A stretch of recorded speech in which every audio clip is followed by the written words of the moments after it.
What if Castle was an attacker? Why isn't Castle an attacker? This would be amazing. That would be a buff to Castle.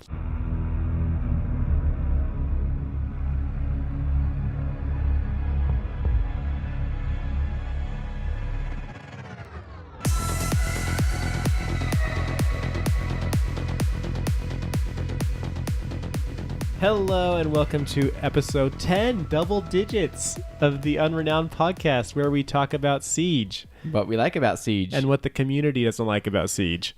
And what we don't like about Siege. Because all they do is complain about what they don't like about Siege, and it's one thing and it's stupid. And what they don't like and what we don't like are two completely different things. Okay. Anyway, we're going to talk more about the censorship thing. I didn't want to talk about it again. I wanted to be done with it, but unfortunately, a week later, it's still the top of the subreddit. It's like the only thing that's talked about on the subreddit. Once we get through that and put it behind us once and for all forever, hopefully, Win Bastion, you guys, Operation Wind Bastion has officially been announced. We have teasers, we have images, we have videos. We got it all. Almost all. We're going to have it on November 19th, I believe is the official date, right? Yeah. 18th and 19th during 17th. the Pro League finals? 17th and 18th. 17th and 18th. Pro League finals. I might actually watch some Pro League this weekend. I am going to be working, but still. Well, bummer. Working. This is my job. This is what we do for a living now. Yeah. We just make the podcast for Rainbow Six Siege. We need more guys. Share the podcast so that we can do this for a living. And then that's never going to happen. No. That would be such an insurmountable number of people that have to be listening. Just once a week. But you should share the podcast with your friends. Also, you should join the Unrenowned Discord server. The link is in the show notes. It's also on our Twitter account at R6Unrenowned. That's probably the easiest places to find it. But you should join. There's a lot of people in there now. We're starting to do games with people in there. We are having discussions about the game that are not just about censorship. So it's great. It's a lot of fun. It's a good place to talk about Siege where you can actually talk about Siege. Yeah. There's also did you already say the spot to put in podcast questions? Yeah. So we have a channel there dedicated to questions for the podcast. So that's where we're going to be getting most of our questions, I think, now. So it's cool because then you can see other people's questions and you can sort of like put, like if you have like a sort of a follow-up question to that or an addendum or something, then like we can sort of do that. So let's get into I'm happy for a second, but I'm going to be just so annoyed. And it just, as soon as we get into this, I'm just going to like, I think it's funny. I love it. I love it. I really do. I know you thrive on the drama. I'm just so annoyed. Okay. So if you don't know what's going on, then first of all, why didn't you listen to the last episode? Huh? Punk. Okay. But what's going on is, Ubisoft announced that they're going to remove certain aesthetic aspects of the game, particularly sort of flavor and decoration on the few maps in order to comply with sort of Chinese censorship laws so that they can release the game in China. Okay. Right. And so allow the game to be streamed in China. Yeah. So that's actually a big point. Mm-hmm. So basically, I mean, there's some like blood splatters on the walls, and this isn't like in-game blood splatter. It's splatter that's like pre-rendered on the wall when you load the map, right? Right. Any skulls have been removed, knives and stuff like that. Some of the icons in the kill feed have changed in order to make it less violent or whatever. Okay, so it sucks, right? I'm with you. If you're upset about that, I get it. Like, I kind of would prefer not to mess with it either. But also, it's not a big deal. Okay, so, gosh, I don't even like want to be talking about this, but I feel like we have to. It's good. Should we talk Rogue 9 first? Yes. Okay. He had a really good take on this. He had a very good take on this. So I was listening to the Hot Breach podcast the other day. Don't ditch us for them. It's probably a better podcast than this one. We're more relatable because you're probably as good as us at the game. But anyway, Rogue 9 had a really, really great take on this. 2 points in particular he made that I think are super on point. One is the transparency, right? So Ubisoft was super transparent to come out ahead of time let us know that they're doing this, explain exactly why, explain why they didn't want to do 2 separate builds and what the deal is there, and then respond to questions as they came in until people started acting like babies and throwing fits.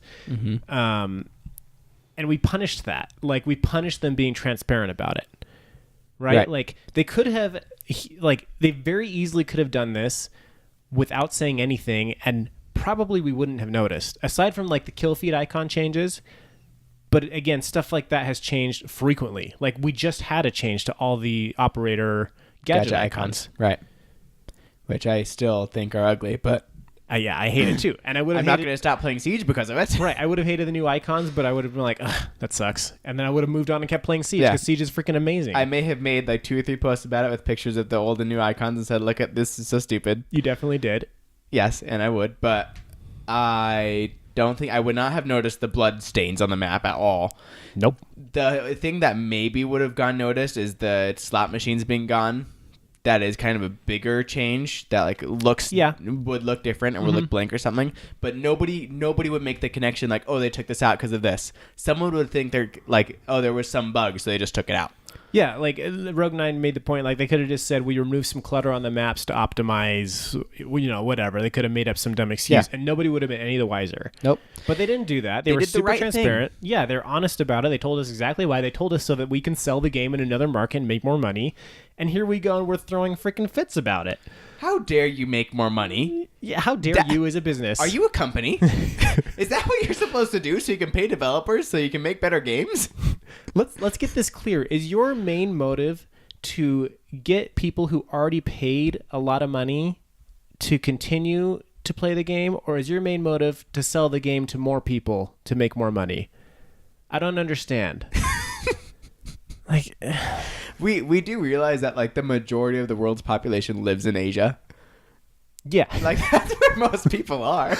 China itself. You realize we're the minority here, right? Like, us 323 million people in the United States. China is like, what, like 15% of the population of the world or something like that? Like, it's ridiculous. Like 1.4 billion people. And I get it. That sucks. That sucks that gaming is driven by profit motive, but it is. And so is every other entertainment industry that you enjoy. And like, yes, there can be some sort of like artistic integrity and stuff, and yes, they should be treating us, their players who have supported them, who are still playing the game and who are still spending money on the game, they should be taking care of us. Right. The point is, this isn't hurting us in any way. Okay, and like, I want to be clear, like, if you're not happy with the changes, I get it, and that's fine, and you can express that opinion, and that's totally okay. It's about the tone of the feedback and the attitude of the people who are expressing their disappointment, right? Because they're like throwing fits about it. They're like calling Ubisoft out and like attacking Ubisoft as if they've done something, as if they're killing children or something, right? It's like, there are much worse things happening in the world, in your immediate community, in like, in things that matter a lot more, and even in just inside of video games itself, in the field of video games, there are much worse things happening than freaking censoring stupid stuff that doesn't matter and won't affect anything out of Siege. Right. It's like someone being upset that... I can't think of a good example. Never mind. Sorry. I was trying to bring up like some good, cool example off the top of my head, but nothing was coming. It was a good try. There's nothing there. It was a good try. I mean, it's like when you get in a fight with a friend or significant other over something that doesn't ultimately matter, right? And like it gets blown way out of proportion, and you start talking about like other things that are not even related to the issue that started the fight, right? And it's like we're just like, it's like I get that. Okay, I guess what it is that there's a lot of like pent up frustration around other issues, and like I agree, Siege has issues that need to be fixed, and like some that have existed for way too long. But like, this is not the hill to die on. Like, this is so dumb, and and then there's like all these people. It's like, oh, it's not about like the actual changes themselves. It's about the principle of giving in to a communist government. It's like, if that's really your problem, stop buying iPhones.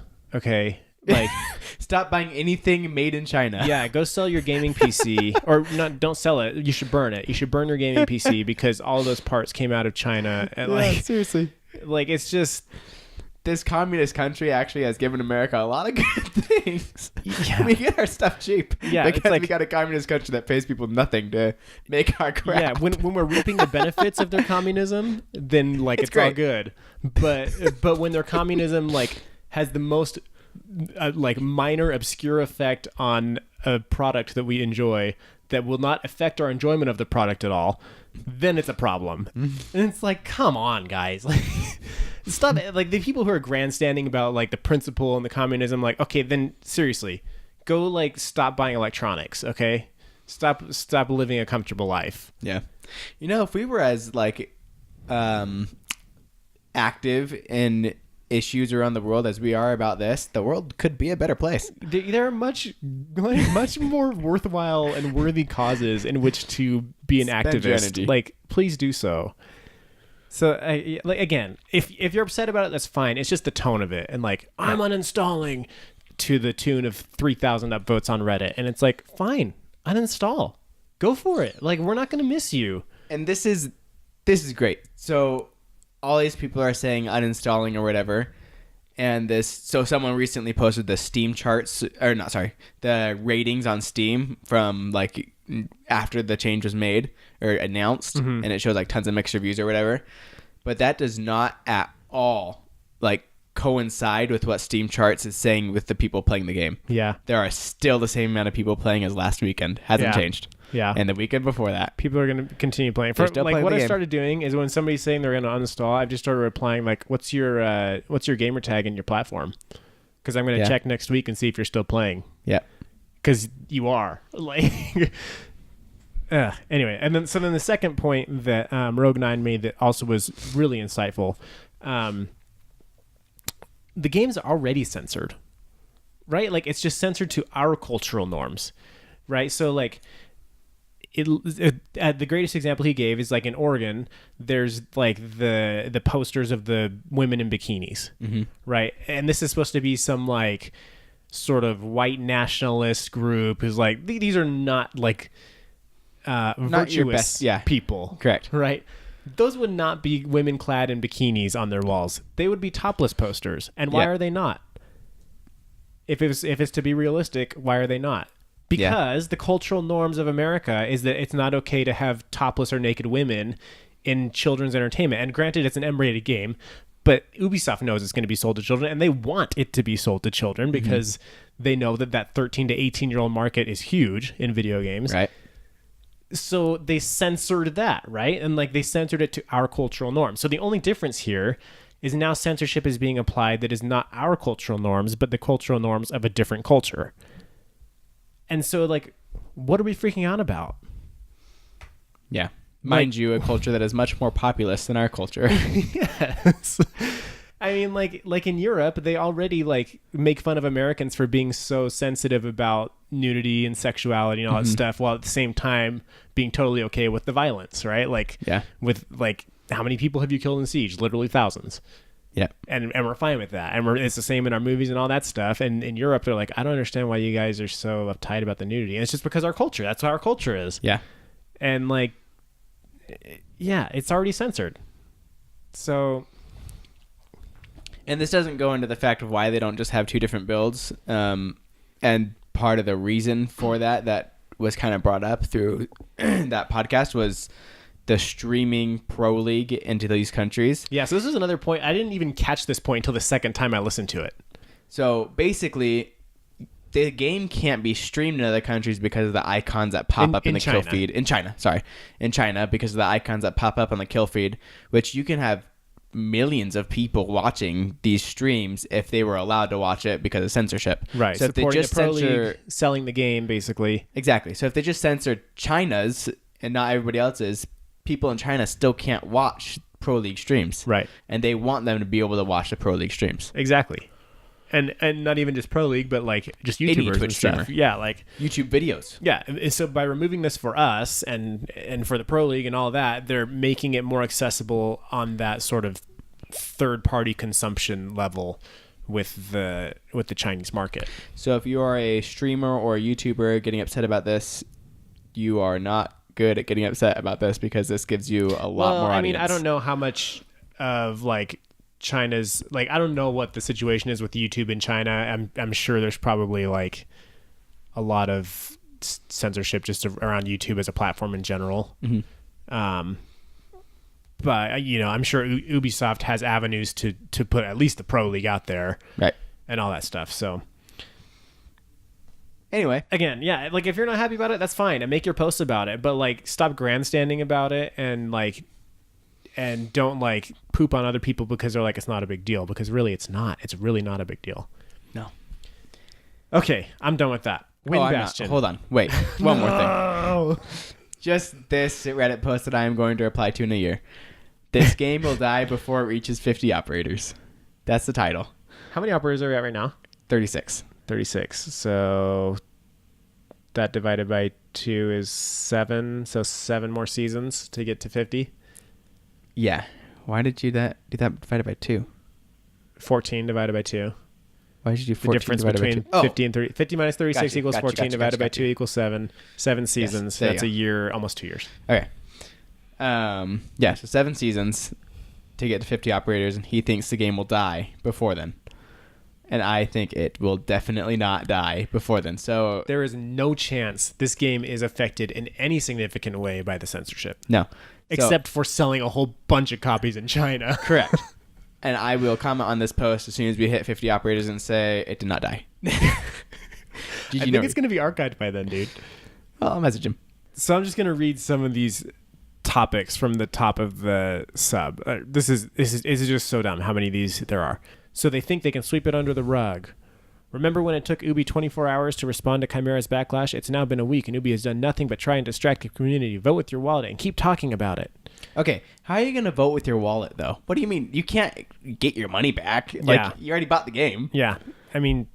They're still making money. Sorry. Yeah, stop buying stuff, I guess. Like, that's fine. Fine. Like, if all 6,000 of you who upvoted that really hate the game that much and have that much of a problem with it, then yeah, stop playing it. Make it like that would be a significant number if 6,000 people stop playing. Oh yeah, 6,000 of these like hardcore people that are on the Reddit, right? Yep. Like, yeah, make a statement, do that, but you're not going to because you don't really care that much. Yeah, and you're not. You're just throwing a hissy fit. Like, you really don't care that much. If you cared that much, you wouldn't be playing right now. Correct. Ubisoft, please stop screwing our favorite video game. Me and many others won't be playing this game if these changes will go through. Fine, 1.4 thousand of you, stop playing. Like, they're not screwing your video game. Your video game's going to be just fine. Yeah. List of Ubi's greedy antics this year so far. Ubisoft should not impose Chinese censorship restrictions on other countries. The fact that Ubisoft hasn't said anything about this backlash is pretty pathetic. The reason I'm mad about the censorship, nobody cares, bro. If you love Siege and don't want to see Ubisoft killing their own game, now's the time to speak up. My stance on censoring. Just how hard is it to make a second carbon copy of the game's build for China? This one, actually, this is the one like point of clarification I would like to get from Ubisoft, because they already said that they are going to make a separate build for certain things like cosmetics and like other stuff. Like, I'm sure they're not going to remove Caveira's skull face paint, right? Right. So, like, if that's the case, I don't understand why we're not doing the aesthetics. Here's another one. We're not going to forget this. You haven't done anything about it. Here is our course of action. I will not buy R6 credits in light of censorship. Keep voicing your opinion. Don't let Ubi sweep it under the rug without a response. Like, this is... the whole subreddit. There's like a few other posts on here like that are kind of your standard like art posts and game clips and stuff, but like the thing is just flooded with these, and it's like, who cares? Yeah. Okay, now I'm really done with this. Let's stop.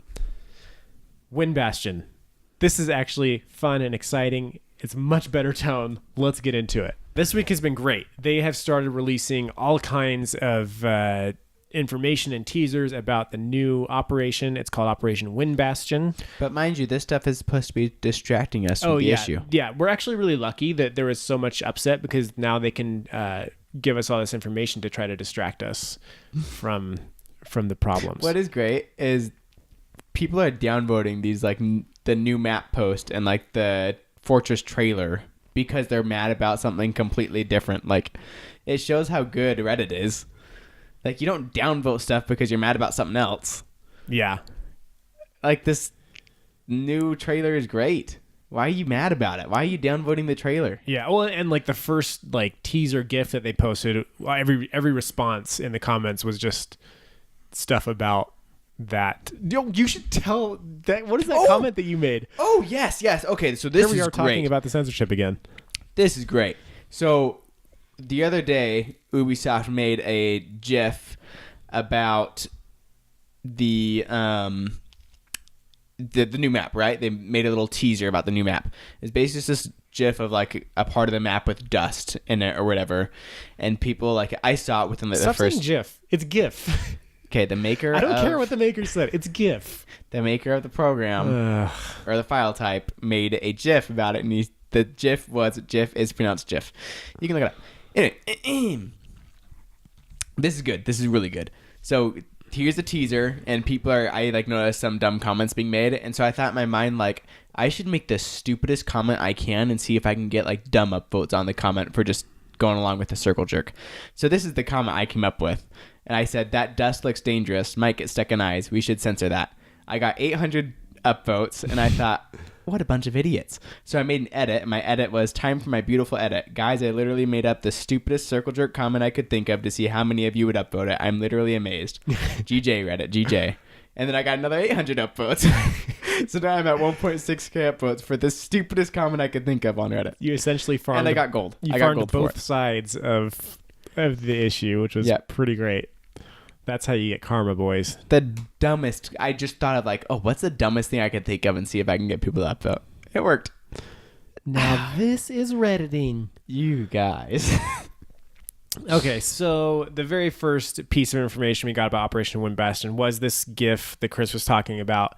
The screenshot itself, at this point, with all the other information we've got, is really not that interesting anymore. No. Or the GIF, I guess. The one thing that's interesting about it is there's like these white lines around the corners and around the bottom, and it almost looks like sort of like a HUD outline of like a helmet. Like if you played Halo 4, and I think Halo 5 too, it like Master Chief's like helmet sort of like it's actually like you can actually sort of see the visor on the screen, and it's like you can sort of see like these like the blue like computery type lines, and it sort of looks like that. It's like, so I wonder if this is like a teaser of one of the operator's new gadgets, whether it's going to be some kind of recon thing, some kind of camera or some kind of gadget like that has, or a visor that he wears. Right, and it pops up in multiple different pictures.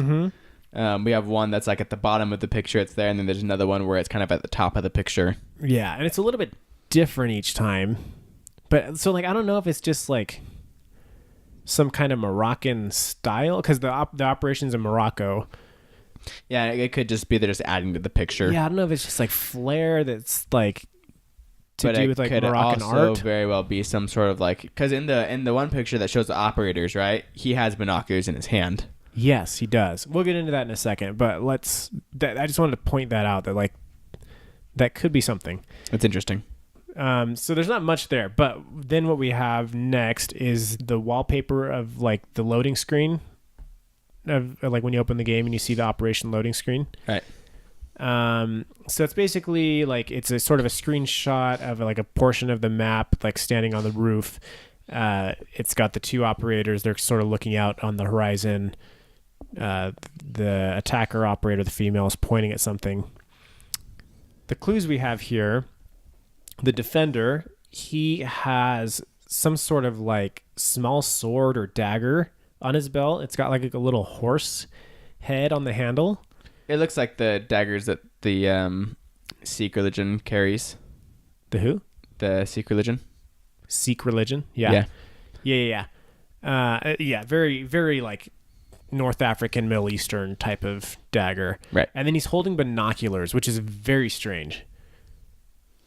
Like, what would binoculars be good for? I don't know. I feel like it has something to do with like recon or something, or there's some rumors that he's going to be a defending sniper, that he's going to have a what's that sniper from Modern Warfare 2? intervention. The intervention, yeah.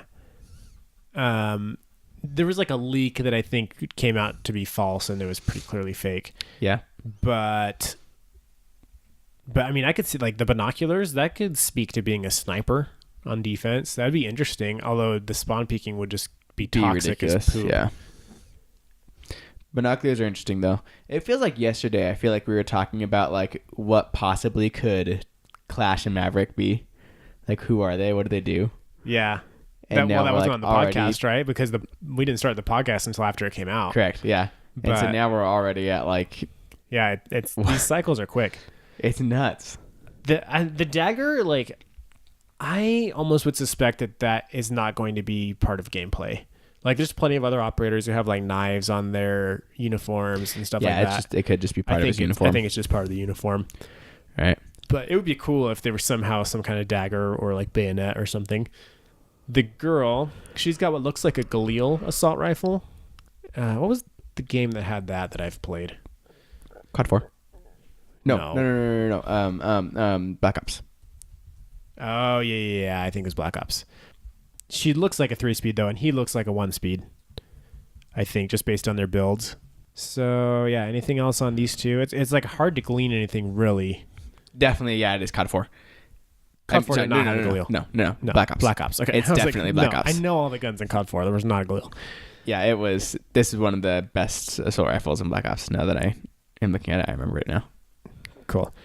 Yeah, like I feel like with Maverick and Clash, we got a lot more from their teaser image. Like it was very clear that he had a blowtorch and that she had some kind of electric shield. Like it was not a question. Right.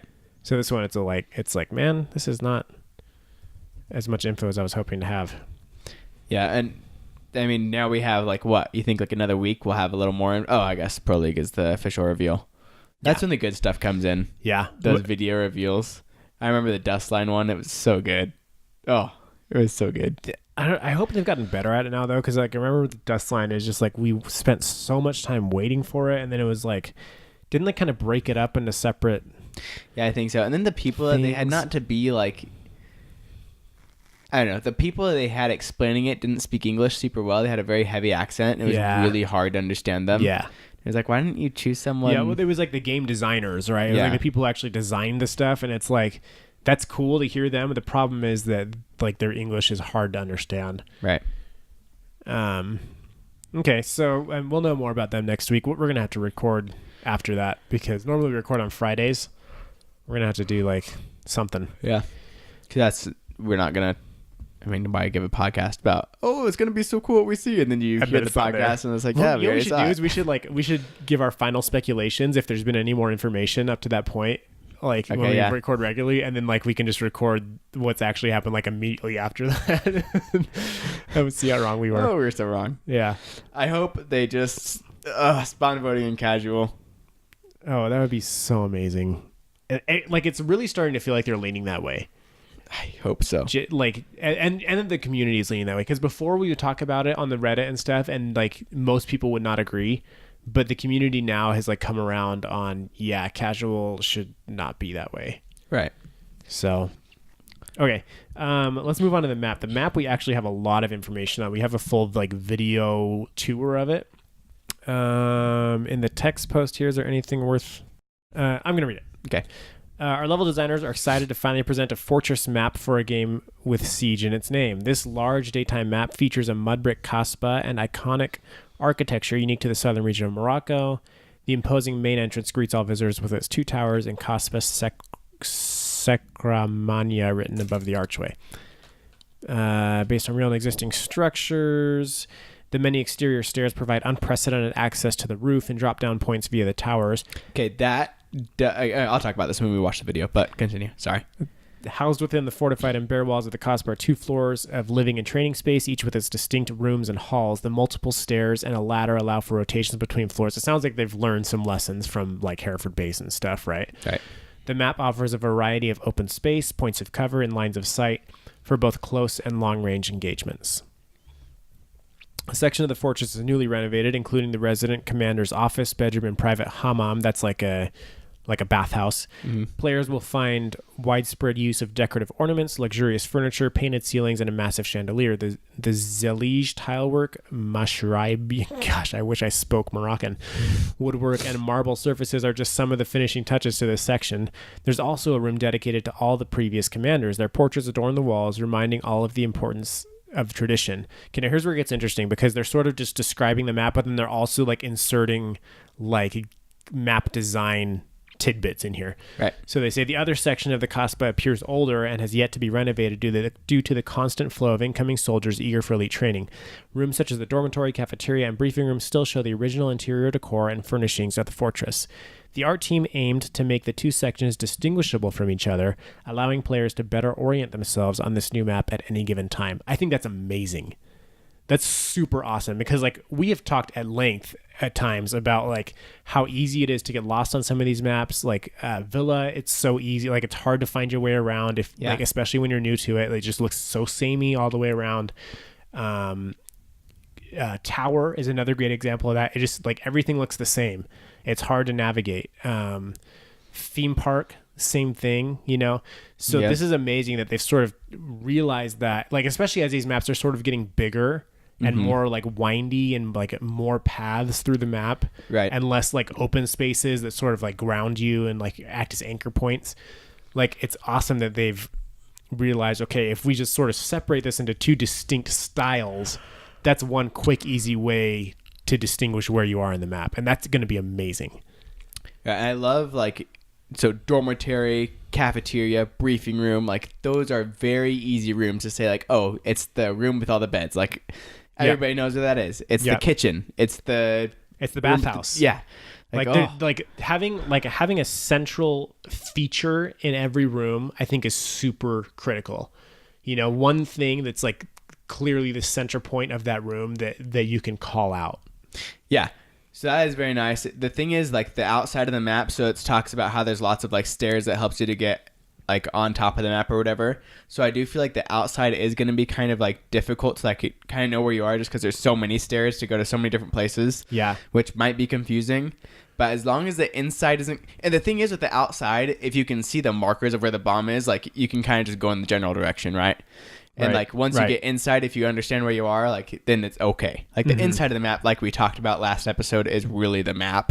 Right. The outside is just kind of there. Yeah, there's plenty of maps where I still like outside, I don't necessarily know where it connects to inside, like until I get to the window, and I'm like, oh, okay, I know what window this is. Yeah. It's like, and then everything connects at the same time. Yeah, but I mean that's just it's really hard to make those connections just because you only really see it for a split second as you're like making that transition from out to in, and then once you have it's like hard to keep track of where you are. It's just like the same as when you get into a building, right? Like when you walk into a building for the first time, like a big office building or something, you can get turned around so fast and not even like realize how to get back out. Yeah, it's so true. Or doctors' offices, you go in there, like the nurse always walks you to some different door every time.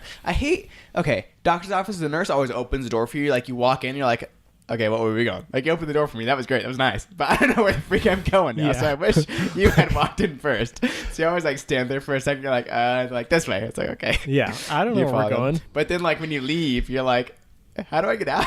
Every single time. Yeah. Like, yeah, out that way. Where, like, most of them now will, like, tell you it's out to the left, like, before you leave. I just want to take the approach from now on of just being like, I'm an idiot. Can you just tell me? Yeah, I'm a very stupid person. Just, like... 10 minutes ago, I guess 10 minutes is how long you sit in there waiting for the doctor to come, but like just like 30 minutes ago, I was brought to this room. I don't know how I get out of this place.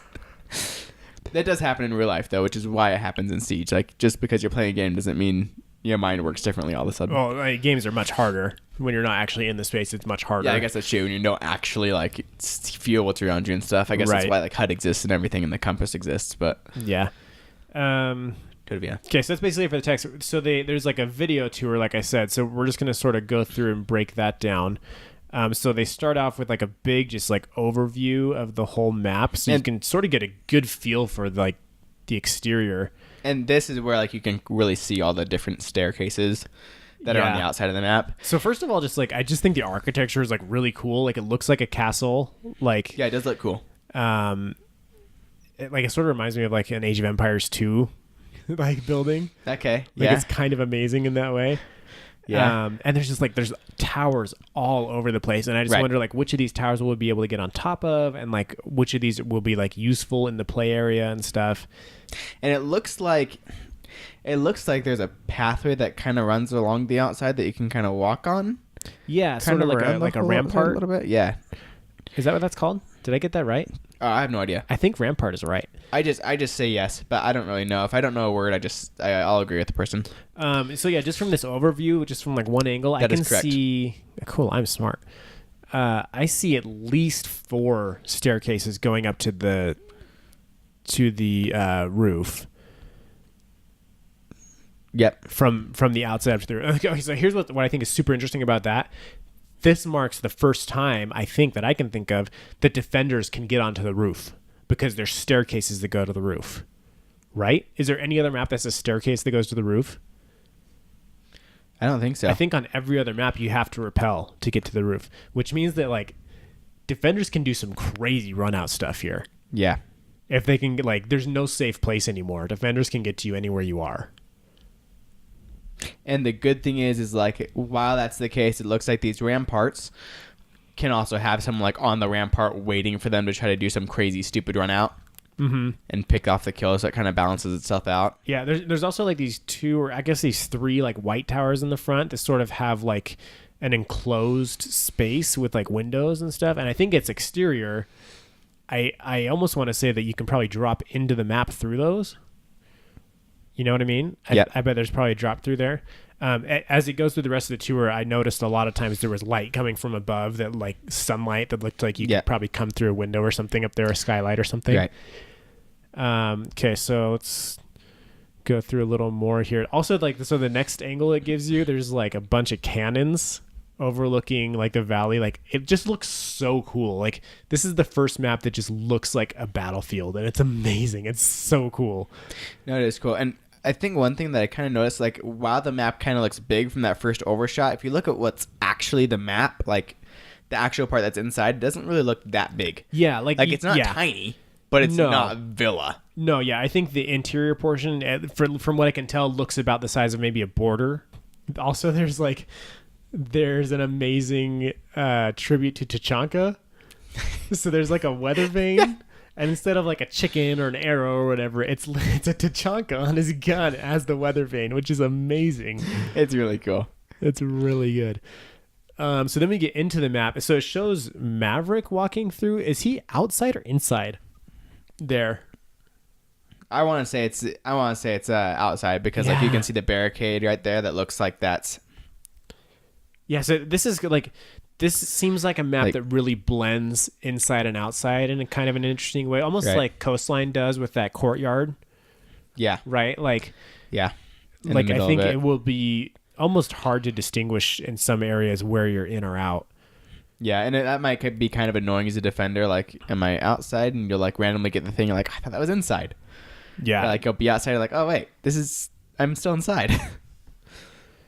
So then it goes into like the bathhouse, which it looks like there's so many angles in there. I don't think I'll ever want to be in that room as a defender. It's there's like a big like open, what do you call that? Like in the ceiling, like a dome. Yeah. Right? Like there's like a domed ceiling, and there's sort of like a landing that goes around it that it looks like the attackers will be able to like jump in through a window and be on top of. It's almost like a tower in Oregon, right? The watchtower, where it's like, I don't want to be anywhere near that tower because there's just too many angles from the top to like try to worry about. And I bet you there's going to be some objective in this room. Yeah, or right next to it. Let's see. I'm sort of just watching through now. Like, just the interior of the map too. Like, there's so many, like, just the decor is like really good. Like, it just looks so interesting. It does look really cool compared to a lot of the others. You seeing anything else you want to call out specifically? There's swords on the wall. Those are going to need to be censored. Thank you. Thank you so much for calling that out. Yeah, we got Maverick walking through like the med bay. I mean, that looks like it looks like a hospital room, so that's like very distinct from the rest of the map, which is cool.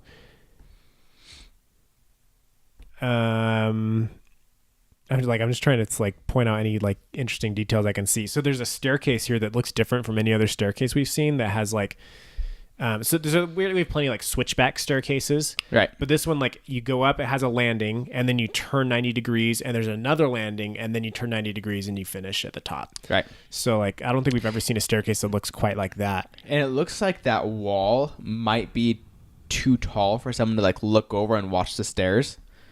Oh yeah, let's see. Let me go back here. It does look tall. It's hard to tell from the angle because it's like a downward angle.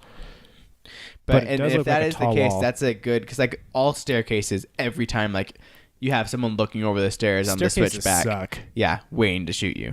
Yeah, I hate staircases. And this one looks like it kind of stops that from happening. Maybe it's possible it's just the angle, but it looks tall. Yeah, it really does look tall. But yeah, just going through this this video again, like every room that I'm seeing here, that's like an actual like room, not a hallway, has like a central piece that makes that room very distinguishable from others. So I super appreciate that.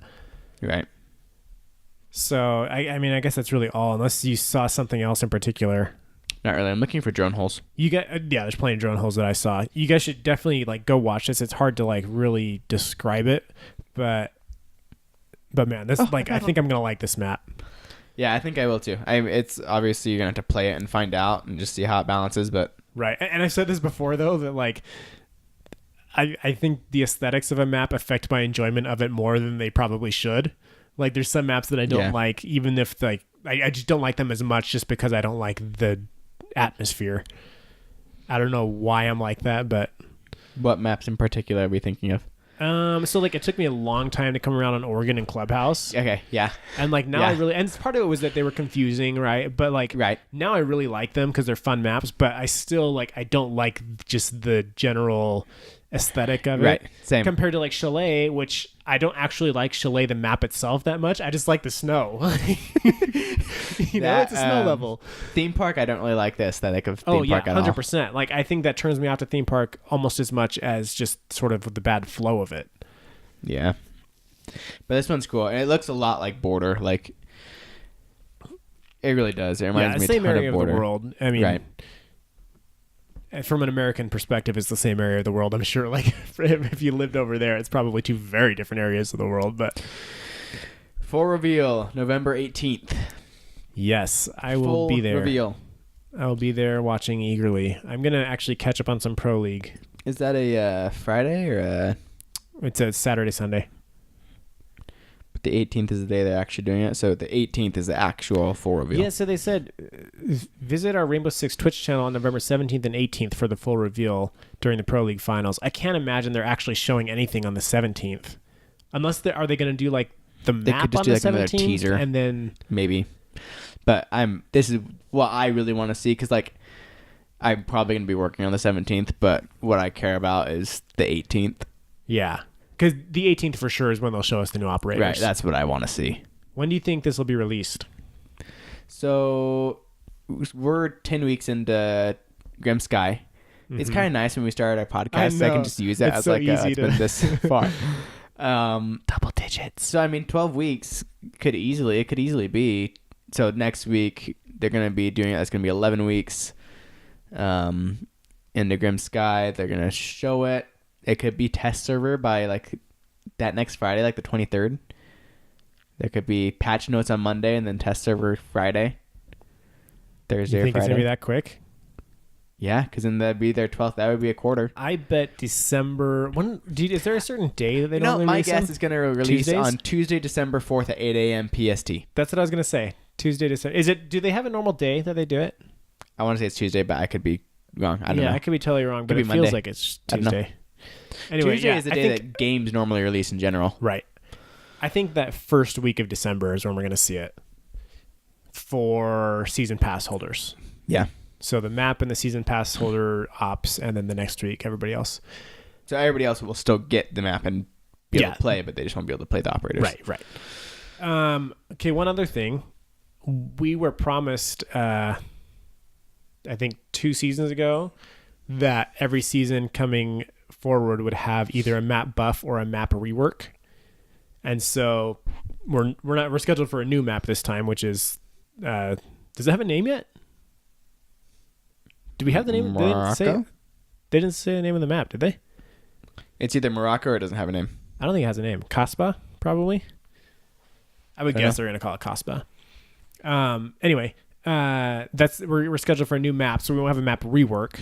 But that means we should get a map buff. So what map do you think they're going to buff? House. I'm looking at House. No. I doubt it. I think House would be more like a rework. So I'm looking at our list of maps here. I think here's the real question. Do you think a map will be removed from the ranked playlist? Theme park. I know. I don't know what the community's take on theme park is, or the pro league or anything like that. Right. In my mind, theme park is the worst of the ranked maps. I don't know if they will remove one though. They may not. So I'm looking at these maps, and for the buff, I almost think Canal would be a good candidate for that. If they added some kind of like second way to get across from the buildings. Yeah. Or something. I think almost like a basement passage would be super cool if there was like a tunnel that went from the garage to the boathouse. I feel like there'd also need to be a second set of stairs. Yeah, another set of stairs would really go far. Has there been a ladder in Siege since Hereford Base? I know there's one in Oregon to the Watchtower. They said there's going to be a ladder in the new map. Oh, that's true. It said a ladder. I think that's like the first ladder we're going to have in a long time. Yeah, let's see. Yacht has a ladder. Right. Tower. Does Skyscraper have ladders? No. Yeah, No, I don't believe so. No. Villa doesn't. Coastline doesn't. We haven't seen a ladder in a while. Yeah, it's been a while. The only ladders I can think of in this game is Oregon to the Watchtower, Hereford Base, old Hereford Base, and then Yacht. Does Bank have a ladder? No. Nope. I feel like there's more than that. But anyway. Chalet has a ladder on the outside. Yeah, Chalet has a bunch of ladders on the outside. I hate that you can't get on Chalet's roof. It's annoying. Yeah. It's so annoying. It's annoying. So do you have any bets for the map rework? I don't. I really don't know. Buff? No. So the other buffs were Clubhouse, which that was like a pretty significant change. So I'm thinking like that, something along those lines, I think is what could happen to Canal, right? Where it's like adding whole new rooms or like new passageways and stuff like that. Also, I feel like Cafe would be another good candidate just because of that bakery kitchen objective. Yeah, it would be interesting. Like that could use something. I like almost if they sort of that one door that goes right into the bakery. Like if they made like sort of cordon that off to being like a sort of an entry room, and then like you had to push in to get to the actual objective. Yeah. You know what I mean? Like I would almost sort of destroy the whole, what's that room between the kitchen and the bakery? I don't know what it's called. It's got like the counters and like that, and it has like some refrigerators, I think, in it. Yeah, something like that. Or like things where you put pastries on or whatever. Yeah, but I think you can mess up that whole room, and as like an effort to sort of fix that area. Right. But and another site on there would be good. I think a bomb site on library and like maybe a 2-floor on library and the dining area. Okay, that could be interesting or something. I don't know, but we'll see. I'd say it's between those two, and I would probably say Canal seems like the more likely. Yeah, to me. So their promise is every single time there will be a map buff, a buff or a rework. Wow, every season. Very interesting. So yeah, that's awesome. Let's move on to our questions from listeners. So we have a few questions on Twitter. That is at R6Unrenowned if you want to tweet us a question. Also, we have a bunch of questions in our Discord. Again, that link can be found in the show notes. Join us there. It's awesome. At Joey is Olkuira says, listening to you talk about Rook gave me an idea for a rework with Lion.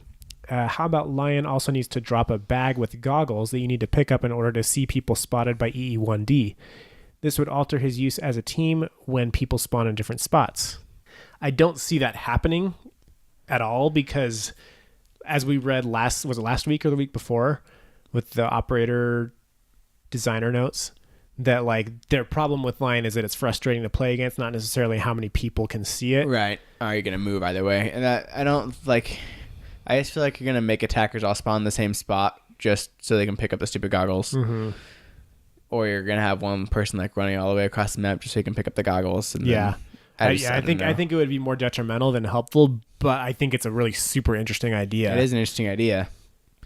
His ability in general just needs to change how it works. Yeah. At Rune Came says, I know you guys are streaming on Twitch and YouTube, but are you on Mixer as well?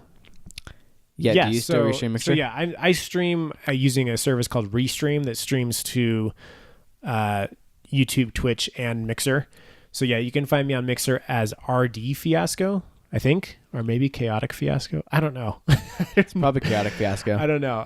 If you really want to know, I'll tweet you back, man. At Joey Koza, this is actually a friend of mine. How would a new player get started with R6? There are so many maps and so many operators. It seems overwhelming. I don't want to screw up a team by not knowing what to do. I get that because this game is like, people can be ultra competitive about this game sometimes. So recently we picked up someone that's newer to the game and play with them. Like while they don't know the map, like if you're just kind of good at FPS games in general and you can listen to instructions, like that goes a long way. You're fine. Like just listen to the people telling you what to do and you'll learn things as you play. And you might like, some people say like play custom games and walk around in the maps. Like, yeah, that kind of helps, but just playing the game in general helps. You just have to play. Yeah. I think, like let's say you're starting day one, the first thing is you should go through all the situations. So the situations are sort of like PvE, very short scenarios that take place on all of the original maps. Is it all 10 of the original maps that are covered in that? I think so. There's 10 situations, right? Yeah, I believe so. I'm not 100% sure. So in each of those, you play an operator. I think in one or two, you play as a recruit. But in all the other ones, they give you experience as one of like the main operators of the game, so you can just understand how their gadget works. So that's good, and then you sort of just get at least some experience on each map. The best thing about that is you get a whole bunch of renown and experience for it, so you can level up a little bit. What it kind of sucks, and I've said this before, I think that like I don't like the new structure of unlocking all the operators for all players. Like, I think that's bad for new players. I think new players should really focus on one or two operators at a time instead of like having this overwhelming number of operators to choose from that all play like pretty differently and having to figure that out on the fly. Yeah. I just realized leveling up really doesn't do anything. Like, I mean, once you get to level 20, right? Because 20 unlocks ranked. But like, other than that, like, there's nothing about leveling up that's exciting at all. Like, it's just... No, yeah, it's totally worthless. It'd be kind of cool if you had like a rank associated with it, like in Halo Reach, or in Rocket League. Halo Reach, yeah. Like in Reach, you get like commander or general, whatever, like an army rank with it. That'd be cool. But yeah, like I would suggest like if you're picking it up, like I would pick one or two operators on defense and attack and like stick with those for a while until you're comfortable with them. And then those can always be sort of your like go-to operators if you're playing a new map that you don't know or you're just not doing well and you want to like sort of reset, just to have a couple that are sort of your mains. Other than that, I think finding people to play with that are cool, and just like when you're playing, party up with somebody and add them as a friend, and then and like somebody that's just going to give you tips and tell you stuff. And I'm sure there's tons of YouTube videos out there on like good advice for this kind of stuff. Right.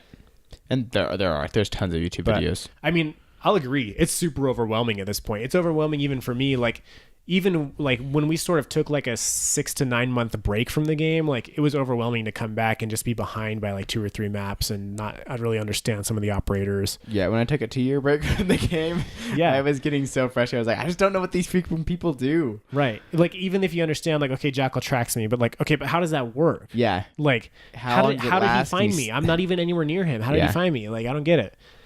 Why, like, what is this thing that keeps saying I'm being spotted? Like, when is that going to stop? Why is Jackal so broken? Yeah, I mean, I think you're right. Just play, find good people who will help you out. Play some casual. Don't be too serious about it. And then once you start playing ranked, like realize your first season, maybe in your first 2 seasons, you're just going to be low ranked, and that's fine. Like it's just about getting the experience of understanding how the ranked game works and stuff. Right. Okay, so that's all for our Twitter questions. Let's move into our Discord, and here I think we got some actually really awesome questions this week.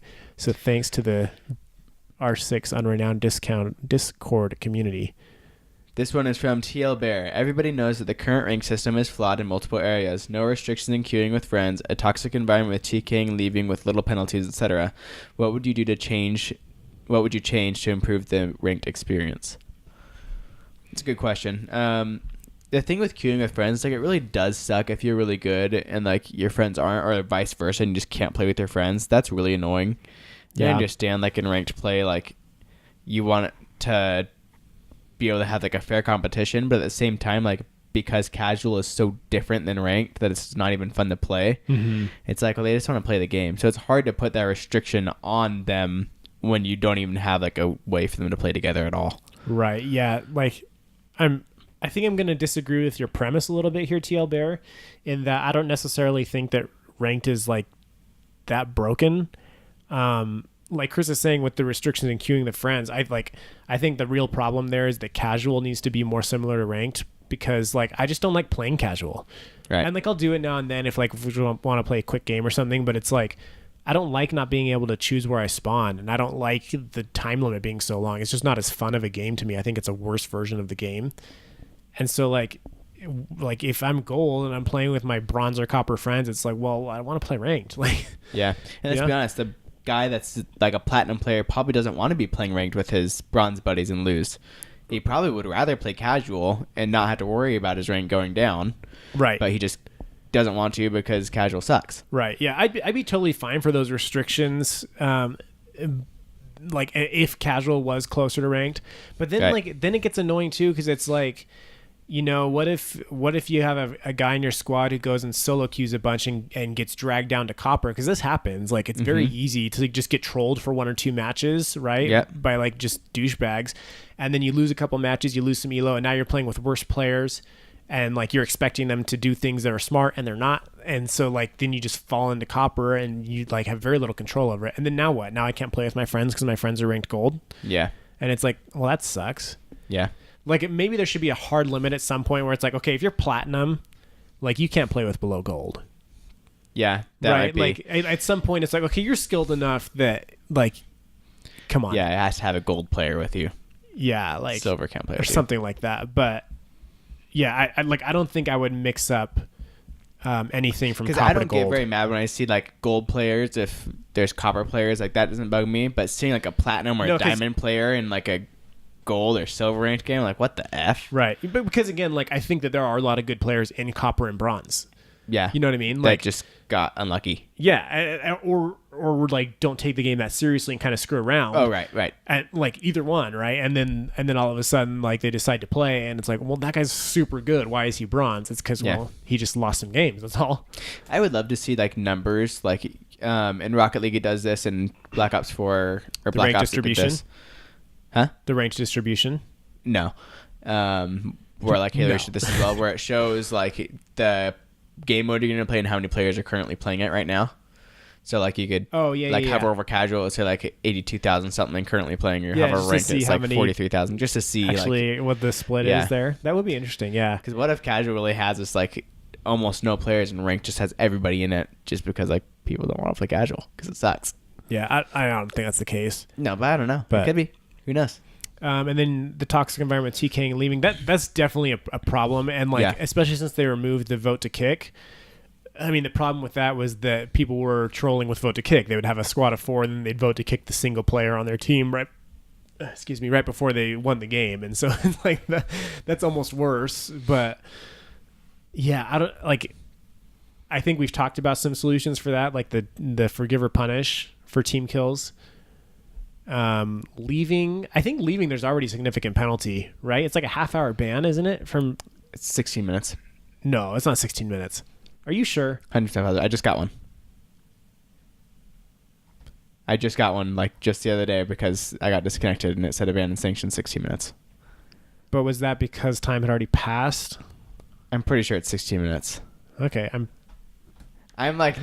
pretty sure because that's the number I remembered from before, and it was still the same number that popped up on that match. Okay, somebody tell us, because I don't believe him. Could be wrong. I don't believe him. But I mean, the problem with that is that people do get disconnected, like actually from the game when it's not their fault too often, right? And sometimes you can't get back in because the game is just being a jerk. And then what are you gonna do? Punish them for a whole day? Like that sucks. So the TKing is a problem. The leaving, I don't think is as big of a problem. Yeah, I think it's 15 minutes. All these, I'm looking up a bunch of pictures, and all of them are showing 15 minutes. Yeah, that's what I do. It might be 15 minutes. You might be right. Okay, Steel Switch asked, I would like to know what your pet peeve is while playing Siege. I was thinking about this a lot. I recently experienced something that I know every player has. I was playing Mute, and during the setup phase, this random bandit player was destroying my jammers by placing batteries right beside them. I've definitely done that, not on purpose, but sometimes Mute puts his stuff too close, and bandit needs to be there, not Mute. So just be judicious with where you put your Mute jammers. Long story short, I got so frustrated while he was placing his last battery, I emptied my entire magazine into his back, team killing him. I felt I got my point across. Probably shouldn't team kill him, but I understand your frustration. I do not condone team killing. I disavow. But just the other day, actually, I was playing Mute. I had one Mute jammer on 2 reinforcements, and some bandit just put his bandit down on the wall. I was like, dude, you just killed my Mute jammer. What the heck? He's like, oh, sorry. I had those covered. You didn't have to use your bandits. Yeah. Your batteries. But my biggest pet peeve, easily my biggest one, is when someone makes a rotation hole and then somebody reinforces it. Or someone puts up a reinforcement in a stupid spot. And it sucks so much because you can't do anything about it. Wait a minute. You made this hole for a reason? I thought you were just getting rid of your impacts so you wouldn't accidentally team kill us. What the freak are you doing? It's so frustrating. And there's you can't take down a reinforcement. It's reinforced. It's over. Mm-hmm. And it can ruin the whole entire end. Or if you're playing Mira and someone reinforces the wrong wall, it's I was going to shoot through that, dude. Yeah. Sucks. Yeah. It really sucks. As a Rook main, obviously there's the people not picking up their armor. That is very annoying. Yeah. Very annoying. I'm not coming back for it. Yeah. Why? Why did you leave? You're so dumb. The other one, okay, this one really gets to me. So when I'm dead and I'm spectating a teammate, I try not to be the backseat gamer, right? I'll give them call outs and stuff, and maybe if they seem like they don't know what to do, I'll give them some tips on hey, maybe try this or whatever. But I'm not gonna sit there and criticize what they're doing, or if they clearly have some kind of plan that they're doing, I'll let them do it. That's fine. And if they win or lose, whatever, I'll tell them good try, right? Yeah. My problem is when people don't make a real effort to win, or it's almost when it seems like they don't understand that they are on a time limit. Yeah. Right. So particularly when you're defending and the bomb is planted and it's the last guy left and there's 3 guys in the room and he's just taking his time, crawling through hallways and being super sneaky about getting back to the site. And it's dude, you burned half the time and you're not even back in the site. Yeah. You haven't seen anyone. You gotta go. You're running out of time. Get in there and do something. Even if you run in the door and just get blasted in the face, I will take that 100 times over the guy who never makes it back into the room. Yeah. It drives me nuts. There is a time limit. Also, another one that really drives me nuts is when there's random barricades, or if you're roaming and you're running back to the site and you just can't get in because there's all these stupid barricades that are in the way. It's ugh. One time that ruined the match, the round for us. So I was upstairs roaming and all of a sudden the bomb was planted. So I was running downstairs and I killed one guy and then I went to rotate to the other side of the objective and there was these barricades in the way and I was freak. So I had taken them down, take it down, and I ended up killing all of them and I got to the diffuser, but I didn't have enough time to defuse it. And I was those stupid barricades, they should never have been there in the first place. Right. Or castle players who will castle you into the objective. Oh gosh. Or they or you tell him wait, stop, and he doesn't. So you rip his barricade down, you run out, and then he barricades it right behind you again. You're dude, I'm coming back. Yeah. I told you I'm gonna go get the hatches. I'm gonna be back. Chill out. Barricade objectives, objective rooms, that are inside the objectives, between objectives or whatever. It's yeah. Why'd you barricade that? Yeah. Don't barricade or reinforce between objectives. That's only going to help the attackers. Yeah. Okay, Tifa Nazer has a crazy idea to balance Mav and Clash, which again, I don't think they need to be balanced based on last week. They should switch sides. This is a crazy idea. Mav on defense and Clash on attack. They would be more fun to play and interesting to encounter. Or Clash's shields should be deployable only, and Mav's torch should be louder but work more like acid, take more time to get through walls, so he would have more time to switch to his gun. Switch sides. I'm gonna say no. I mean, that's the whole reason that Clash is on defense, is because she's the first shield on defense. Yeah. If she was on attacking, it would not be like as nearly as novel of an idea. And it'd just be another Montaigne. I guess Mav burning holes for defenders to peek through. Like, I guess that sounds okay.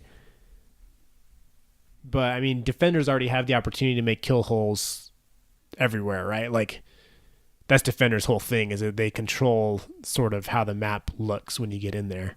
Right. This class's shield being a deployable thing, that'd actually be really interesting if like attackers had deployable shield or something like that, where like they could put a diffuser down and then like put up some shields in the room or something and protect themselves. Oh, it would be really cool if somebody had something where it's like some sort of like anti-diffuser kit or something, where you could like plant it. I mean, again, this is bomb specific, so it's hard to do that, but something where you, like, once you plant the kit, you could put like some sort of like jamming device that would jam their phones or something, so they couldn't they couldn't come back and undifuse it, disable the diffuser. Interesting. Deltron says the skins in the Halloween event were more far out than R6 usually goes. Is this something you want to see more of, or keep it more grounded in the future? So I said before that like I kind of don't like the really far out ones sometimes, because like I can't tell who the operator is, and that's annoying. But I don't feel like that problem existed with any of the Halloween ones. No, because they were like, their outfits were basically the same. It was just like the whole face was all different. Right. Which was cool. Like, and I don't care if they're like crazy looking or like cool looking like that or whatever. I just, when the uniform changes so much is when it's hard and frustrating. Right. Yeah. Like all the uniforms, it seemed like it was basically the same thing, with like maybe it was tattered, or like, you know, like it was really the headgear that was really different. Yeah. So yeah, like I would like to see more in that style. I think that was good. Steinhoff. Yo, loving the podcast so far. Thank you. Thought you guys might be interested in an operator idea I had a while ago. Didn't get much traction on Reddit, but I still think it's a good idea. Here we go. New hard breacher concept. Feedback wanted. I've been thinking about a new concept for a hard breacher for a while now, as it really feels that having just Thermite and Habana to pick from isn't really providing enough variety. So he puts foam on a reinforced wall, and it basically like it has some chemical reaction, I guess, with the metal on the wall. So it makes it now a soft, breachable portion. Make your reinforced walls breachable. He can make a wiener shape on the wall, and they can make a wiener-sized hole. Yes. So he's not Thermite, but he converts breachable or reinforced walls to breachable. Correct. Okay. So they can limit how much foam is available. So depending how big of the hole he can make, it can be also spread on wooden barricades, which would then be hardened like a soft wall. And it would hamper roamers rotating back to site after the field. Okay, so you can make barricades into walls, basically. Kind of have the opposite effect of barricades, make them stronger instead of weaker. So this sounds to me a lot like Maverick already, in the way that he has a blowtorch and can just make a hole of any size, basically, and it's limited by how much stuff is inside of his blowtorch. He can't have this thing with the barricades, because he just destroys the barricades. And he doesn't have really synergy with other operators in the way that like Sledge would help him out or anything. But basically, this is Maverick that is being explained in a way. Yeah, sort of. Yeah, like I'm trying to understand why this would really be any different than just having a Thermite. Well, because Thermite just makes a giant hole in the wall. Right. But this guy just makes it so you can make a hole in the wall. But it doesn't have to be giant. It can be just a tiny dot. Just like Thermite. I mean, just like Maverick. Uh-huh. Okay, yeah. So he's sort of like a cross between the Maverick and a Thermite or something. Yeah, basically he can make what size he wants or what shape he wants. Have there been? Yeah, there has. I don't feel like I've seen enough Maverick wieners drawn on walls yet. Like I feel like I should have been seeing more of those by now. We definitely did. I think you probably just missed it. Okay. I'm going to make one of those tonight. I don't have Maverick, but... Yeah, I mean, this sounds interesting. I think you've been a little bit supplanted by Maverick. It's possible they saw your idea because we decided that it took 9 months, right, for an operator idea to come out. Yeah. So it's very possible they read this and were like, "Oh, good idea. Let's kind of do that." So it's possible your idea was taken and they made Maverick with it. I do like the idea of. He says the foam could be sprayed on wooden barricades, which would be hardened like a soft wall, hampering roamers rotating back to site. So that's sort of like. The problem is the defenders would have had to already plant the barricade or put up the barricade. And so in that case, like it wouldn't be very useful. Actually, what if there was a defender who could put up barricades? Not a defender, an attacker. That'd be interesting. I think that'd be super awesome. Like there's been a lot of times as an attacker where I've been like, man, I just wish I could put up a barricade right there so I could have a sound cue that somebody was coming. Right. But like, that'd be super interesting, I think. Yeah. If it was like a castle attacking. What if Castle was an attacker? Why isn't Castle an attacker? This would be amazing. That would be a buff to Castle. That would be so sick. Yeah, that would be good.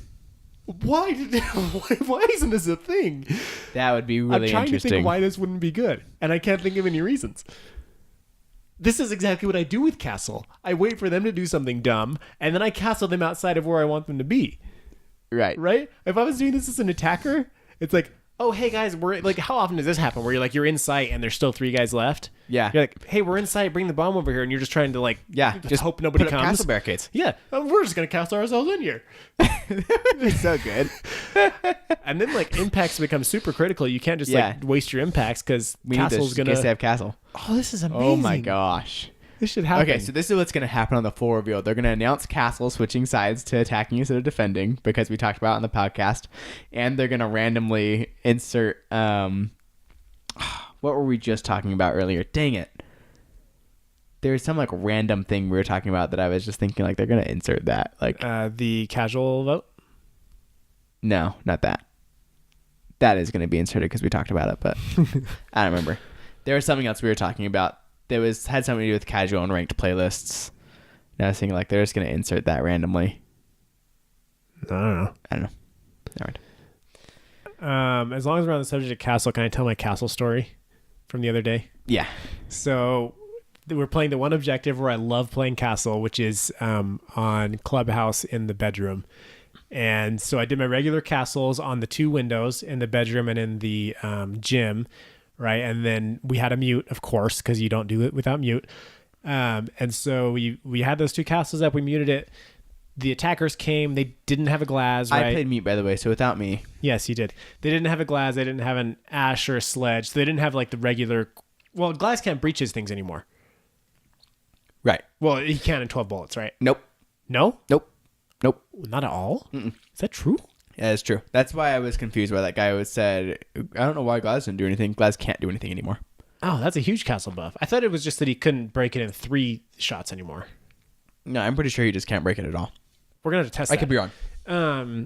But anyway, because they didn't have any the regular people who just breach castle stuff right away, and then you're like, I wish I would have chose castle. So they sort of just were pushing from different directions.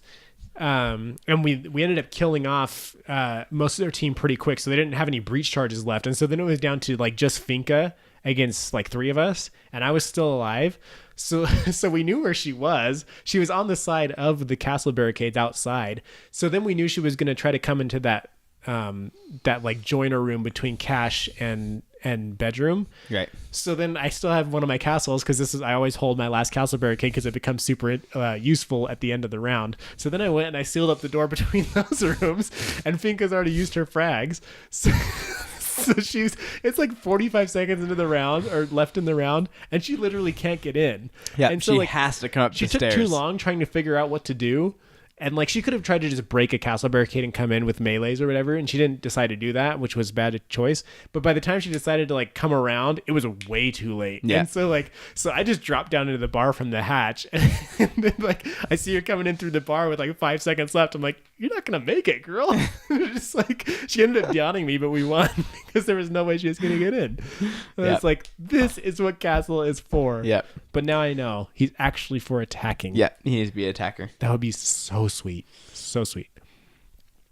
Okay. Anyway. Do we have more questions? I want to say there was one more. We have actually a couple more.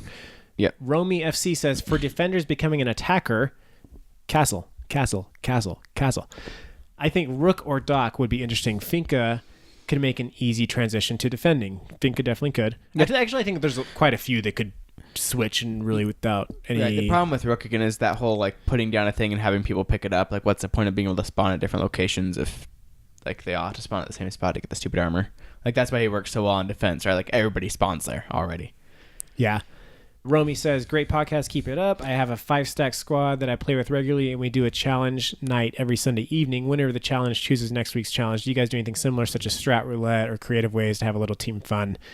Would be interested to hear your thoughts on some fun team challenges with the nightly winner. So I've done like strat roulette before, and I just didn't like think it was that fun. I guess I take Siege a little more seriously than that. And so I just have way more fun in Siege, like trying to be strategic and winning than I do like being silly. Like there's other games where I like to be silly, like in Halo games and stuff like that. But in Siege, it's just like, I don't feel like the Siege's sandbox is interesting enough. Right. No, to answer your question, no, we don't do this. Yeah, we really don't. I mean, there's times where we'll do like the Shield Maiden, which is, we run all shields or like, yeah, but we don't really have like rushes, but like we don't really do like a strat roulette type of thing. No, we don't really have like any challenge that we try to do, which could be cool, but I don't know what. We did invent like a custom game, which we talked about before, but basically like it's fun.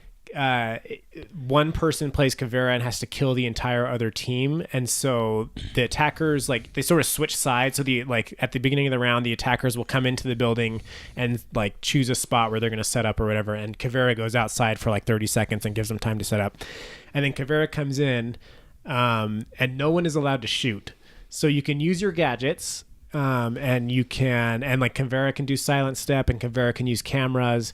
Attackers can use drones. Mm-hmm. They can use drones, but they can't destroy cameras. That's part of it. Correct. They can't melee. They can't. Oh, and they can't melee? No, they can't. Oh yeah. You can't melee here. Defenders can't melee at all. I forgot about that. So Cav can melee, but attackers, defenders technically. No, yeah. Sorry, attackers can't melee. They can only use gadgets or run. And so it's like, it just becomes this crazy thing of trying to lure into like sledgehammer traps or like fuse charges or breach charges or like whatever. And then like she's also super sneaky, so that becomes scary. Like if your initial plan doesn't work, then like suddenly it's everybody running from like Cav, who is super spooky and scary to run from, especially when you're like a 3 armor. You're like super slow. So like that's fun. Like we've done that, and like I would like to do more custom games at some point. But like I think total custom games, I don't think I would enjoy as much like messing around in casual. Right. And it'd be cool too if you could like in custom games make an option where like you can have attackers on defense or vice versa. Like let people do whatever they want to do in custom games. Yeah. Right? Yeah. Custom games should have a lot more customization. Juckus says, I don't know if did we play with him the other day? No. I don't know if this has been it was Jaw something that was just in game. Do you think R6 will ever get 100 ops like Ubi wants? So what did we say? We were at 36 now? Yeah. 38 with these next 2 coming? Right. So it's possible. 62 more ops, which is how many more seasons? 31 more seasons, which is 7.5 years. That's if they just do... If they keep doing 2 per season. 2. I think 100, I don't think that's like a hard goal. I think that's just like a... Okay, they might, like it's possible, but I hope they don't. Oh yeah, me too. I hope they don't. I hope they get to like, I think year 4 would be a good time to be like. I think by the time we're starting to hit like 50, 60 ops, I think that's when we start seeing a lot of just sort of clones, sort of like the Ash Sophia, right? Right. Or like, Fox Falco or whatever, Pikachu Pichu. It's like, we're going to see a lot more of that, and it won't be nearly as interesting. Yeah. Or maybe it would be. Maybe it would be interesting if there was like an alternate Thermite that was basically the same, but would like maybe on a certain objective he would be more effective because of the kinds of holes he makes, or because he has 3 smaller holes instead of 2 big holes. Right. I mean, I don't know. Like, I just kind of hope they don't get there. I think year 4, like 4 years for a game still being supported is kind of a long time. Yeah, well, I mean, Siege is, I think... For a first-person shooter game like this. Well, there's Counter-Strike. Okay, true. But you think, like, the big ones, like Battlefield, Call of Duty... The thing is that those games they just do sequels. They don't continue supporting a game. They just do another sequel. Right. It's like a whole different mindset. Right. True. But like, I still feel like 4 years, like that's a good amount of time to be, and they can still support it. I just feel like that'd be a good time to be like, hey, we've made these many maps, we've made so many operators. Now we're just gonna like start balancing people, bring people together, make the game a good balanced place, and then make performance. Yeah. With where Siege is now, I actually think it'd be really cool if at one point they're like, okay, seasons 1 and 2 of this next year is going to be a campaign. That would like be single player co-op campaign.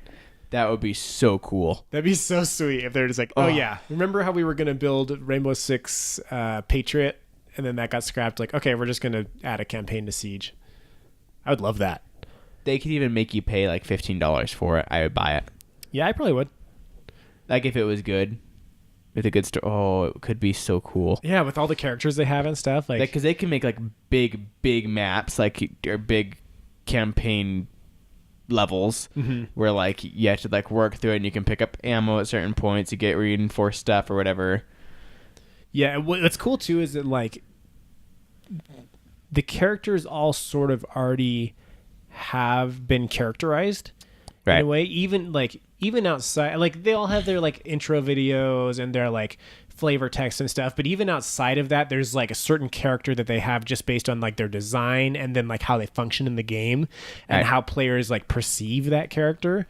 And so like you don't have to spend as much time like actually building, like you can have this game with 60 characters, right, or 38 characters that we have right now, and you don't have to really spend time like sort of introducing every single one of them. Like you can sort of just like build on what already exists. Yeah, like I think it'd be cool. I think that's it. For the record, not one time during this podcast did I get distracted. Yes, I was gonna say this at the beginning. Okay, if I don't know if you guys saw the supercut I made from last week. It's so bad. But after like last week, Chris got distracted so many times that like we lost our train of thought. Like the conversation just died because he was like reading a Discord message or something. And so like at the end of it, I went through and cut out. It was like 6 different like instances, some of them like back to back. He got distracted by something. And so I super cut it all together. It was a 5-minute video at the end of it of just like me being super frustrated. And so he's like, okay, this week I will not get distracted at all. So props to Chris. He didn't get distracted. We got through the whole podcast focused. He actually like responded to things that I said. And I think it was a much better episode. Please give us your feedback. This episode compared to the last episode, how good it was. I did so good. You did really good. Congratulations, Mr. ADHD. Okay. Thank you guys for listening. If you like the podcast, you can follow us at R6 Unrenowned on Twitter. We tweet out random stuff about Siege sometimes, and you can ask us questions there. Also, please join the Discord where we just got all of these questions for this week. The link is in the show notes. We would love to see you there and have you to play with, because we need a squad to carry us out of our very low, very bad rank. Yes. Also, if you have not already, go to iTunes and give our podcast a 5-star review. Please. That helps a lot. There is 1 3-star review, and the reason is because we're not educated on the game. No, because we're not good enough at the game. Oh, is that what it was? Yeah. Yeah. I thought we called the podcast Unrenowned, but I wasn't sure. It was. I was pretty sure that was the title of the podcast. It was implicit in the title. You can follow me on YouTube and Twitch at VG Fiasco. I don't know my Mixer ID. It's either RD Fiasco or Chaotic Fiasco. I'm just hello with 3 O's on every platform. Much easier. Okay. Just goodbye.